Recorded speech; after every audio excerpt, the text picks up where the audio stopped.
দালালি করে দিয়েছে। সবসময় আমাদের সমুদ্র বন্দর ভাড়া দিয়েছে, ভাড়া দেয় না, বন্ধক রেখেছে আমাদের সমুদ্র বন্দর। তার পরিবর্তে শুধুমাত্র দালালি করে দিয়েছে। আমাদের সাথে না তাদের প্রতিবেশীর সম্পর্ক ছিল কখনো, না তাদের রাষ্ট্রের সাথে রাষ্ট্রীয় যে সম্পর্ক থাকে তা ছিল। আমাদের যে সরকার ছিল আওয়ামী লীগের সরকার তো ছিল না, আসলে বলা যায় যে দিল্লির একটা দাবার গুটি ছিল, যারা শুধুমাত্র দিল্লির যে আধিপত্য সেটা বিস্তার করার চেষ্টা করেছে পুরো দেশ জুড়ে। বাংলাদেশ নিয়ে তাদের কোনো কনসার্ন ছিল না। আপনারা দেখেছেন বছরের পর বছর সীমান্ত হত্যা হয়েছে, কখনো আমরা চোখে চোখ রেখে বিচার চাইতে পারিনি।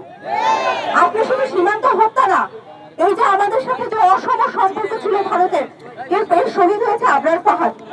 শুধুমাত্র বাংলাদেশ থেকে ইলিশ যায় ভারতে দান হিসাবে, উপহার হিসাবে, আমরা কিন্তু রপ্তানি করি নাই, উপহার হিসাবে ইলিশ যায়। এইটা নিয়ে একটা পোস্ট দিয়েছে বাংলাদেশের যে অসম পানি বন্টন, এটা নিয়ে পোস্ট দিয়েছে শুধুমাত্র একটা ফেসবুক পোস্টের জন্য। দিল্লির ক্ষমতা বাংলাদেশে এত বেশি ছিল, একটা ফেসবুক পোস্টের জের ধরে একটা মানুষের প্রাণ নিয়ে নিয়েছে।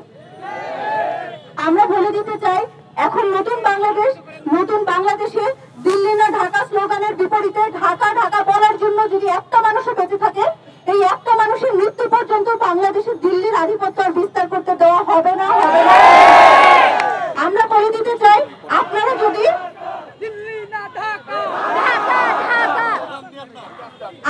যদি মনে করে থাকেন যে বাংলাদেশ নতুন হয়ে থাকবে, বাংলাদেশ আগের মতো আছে, আপনারা ভুল করছেন।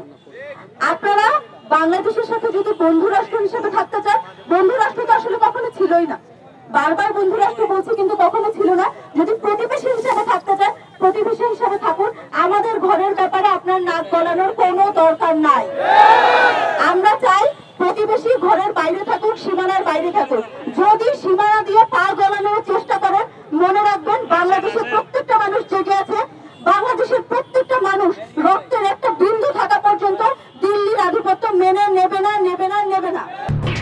এলো খবরের কাগজ, নিখাত, নির্ভীক, নিরপেক্ষ।